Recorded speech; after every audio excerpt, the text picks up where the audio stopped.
Hello, আসসালামু আলাইকুম বন্ধুরা, কেমন আছেন সবাই? আশা করি আপনারা সবাই অনেক বেশি ভালো আছেন। অবশেষে চলে আসলাম সেই স্বপ্নের জায়গা কুয়াকাটাতে। আমি এবং আমার বন্ধুরা আসছে, দেখেন সবাই অনেক আনন্দ করতেছে। কি সুন্দর, অসাধারণ একটি জায়গা। দেখুন কত সুন্দর, মহান আল্লাহ তাআলার সৃষ্টি। বন্ধুরা সবাই দৌড়াচ্ছে। অনেক সুন্দর একটি জায়গা। আসলে শহরে আমরা বিভিন্ন কাজকর্মে ব্যস্ত থাকি। এই ব্যস্ততার কারণে অনেক সময় একঘেয়েমি লাগে। এই একঘেয়েমি কাটানোর জন্য আসলে এই ভ্রমণটা করা।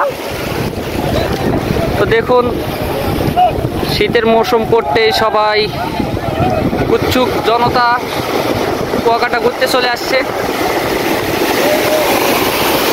আপনারাও চলে আসুন দেখার জন্য। সবাইকে ধন্যবাদ।